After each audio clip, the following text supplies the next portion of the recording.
Time for the deep dive on SportsBit. Betting Insight today, college football recap. Friday night, one for the ages. This was 9.5 for 10. Depends where you shop. All the way down to 6.5. Florida Atlantic leads Marshall by 7. 2:30 left. The kid wants to be a hero. Marshall's at around their own 25, something like that. It's 4th down. The kid for Florida Atlantic picks it off instead of bats it down.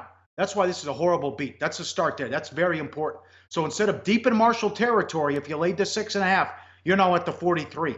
And you're watching the game, you never thought this was possible. They go shotgun kneel on back-to-back-to-back plays. They lost 5 yards, 9 yards, and 5 yards. After first down, you can see Kiffin, as he's talking to the guys upstairs, they screwed up the math. They realized they can't run the clock out. Then they take the safety as the punter runs it back 24 yards, and they still don't run all the time off the clock. There's still 8 seconds left. They have to kick off. They take the safety. They're only up by 5. They do a squib kick, which doesn't take. Marshall, if the kid just falls down, they actually have a Hail Mary to win the game. You take over at midfield. Marshall's out of timeouts. You take a knee 3 times, you punt, you make them go 90 yards in 20 seconds without any timeouts. Kiffin thinks he's the smartest guy in the room, does the shotgun kneel, and they lose 20 yards, and then takes the safety, and they still can't run the clock out. They win the game by 5, and then Kiffin goes to Twitter and retweets the stuff about the spread and his punter taking the safety. Oh, Lane Kiffin, you've given us so much good material over the years, and he's still, what is he, like 40 years old? You know, we're going to get to make fun of Lane Kiffin for the next 30 years. So here's the tweet from Kiffin after the fact. Didn't want to cover because of too much rat poison. Kept you watching 5-0, come to the FAU, players get weekend off. Okay, so then here's his quote. Of course, Twitter goes nuts. Everyone goes nuts. The point spread involved. You know, the coaches talking. The coaches shouldn't be tweeting about point spreads. All right, here's his quote. I did not know the safety changed the result of the spread until last night after I got home. Someone sent me the funny tweet that I was supposedly trolling everyone by taking a safety to not cover. And as a joke, I retweeted it, adding the rat poison line, and put a shout out to our players for earning a well-deserved weekend off. If that's the story, it must be a slow news day. Roll Tide tonight. Kiffin, you're wrong. You made the story, moron. You made it with your bad management on the final drive. You made it with the safety, and you made it with your tweet. That's why it's a story. If you don't want the story, shut your frickin' mouth. Yeah, and you see the idiots who come out of the woodwork when something like this happens saying, oh, yeah, fix, all right. Lunacy, absolute lunacy. I guarantee he didn't know the spread before the game and the line movement. He might have known they were laying 9.5 or 10. He probably didn't know there was Marshall money coming in and that when they were up 7, they were good at the time. But that was crazy. That was a horrible. Teddy, imagine if they lose on a Hail Mary in that situation, if Marshall falls down after the kickoff, after the safety. That's a fireable offense all the way around. Oh, yeah, but they just paid Kiffin a bunch of money. They're not going to fire him just yet, regardless of inept game management. My God, one for the ages. Here's a couple other ones. Colorado +7 against Arizona State. Colorado led by 10 in the 4th quarter. They gave up a couple touchdowns. They still led by 4. And you think Arizona State's going to run out the clock with 2 minutes left. They're at their own 15. Couple of big plays, long run. They sneak it in with 46 seconds left. They score. They win by 11. That was a tough beat. If you had Colorado +7 and Notre Dame laying 16 against Wake, they're up 25 late.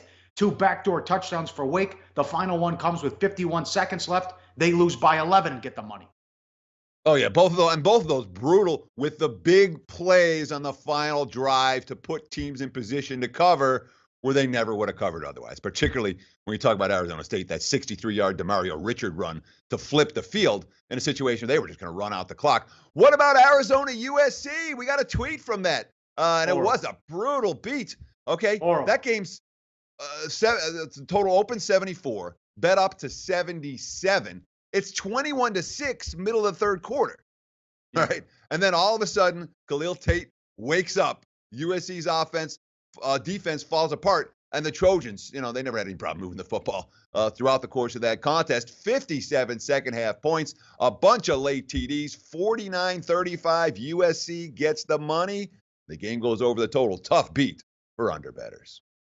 Yeah, tough beat for Big Ten playoff hopes, too. Ohio State and Penn State get out. Franklin's 0-10 career on the road against ranked teams. And D'Antonio, when catching 7, it happens again Saturday, when D'Antonio's catching 7 or more, the last 14 times, he's won 7 of them. He's 11-3 ATS. He did it again Saturday.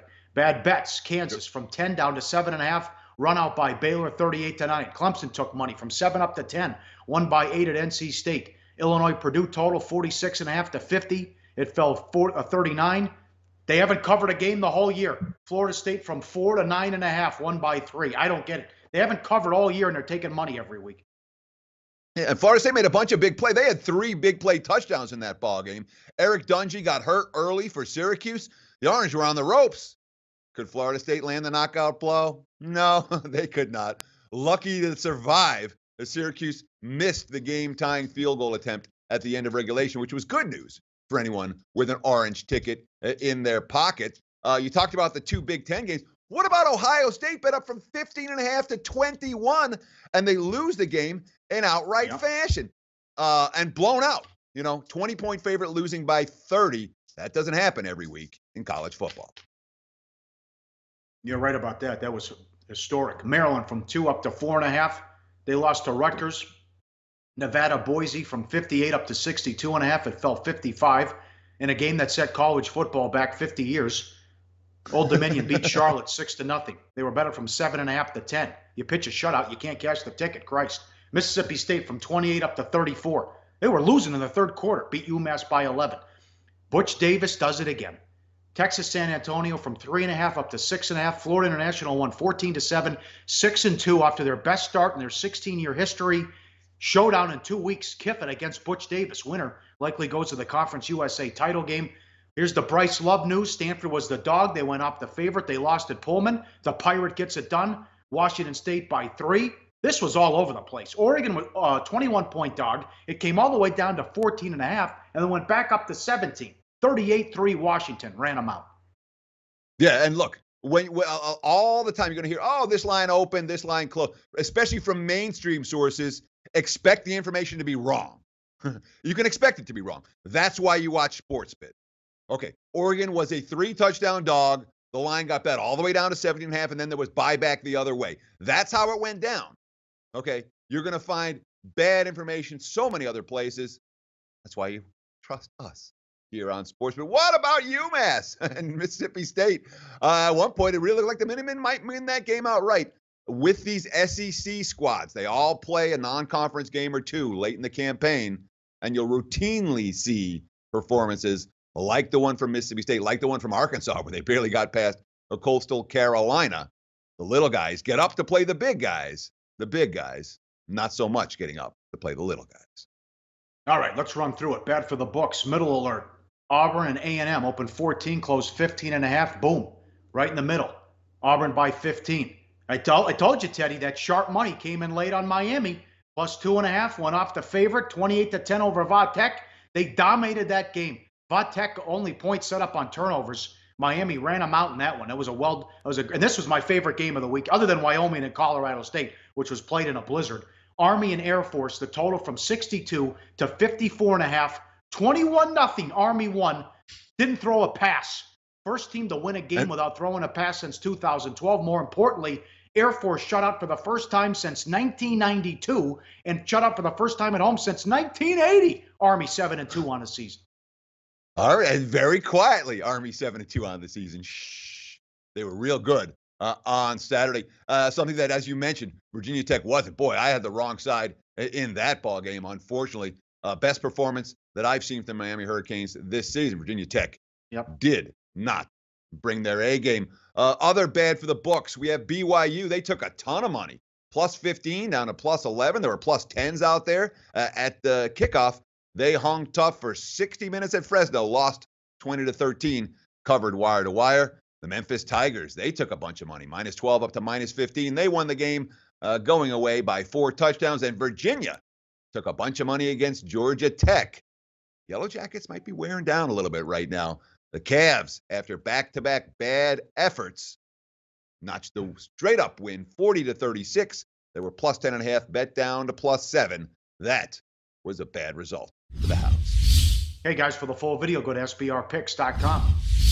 Hey guys, thanks for tuning in to our channel.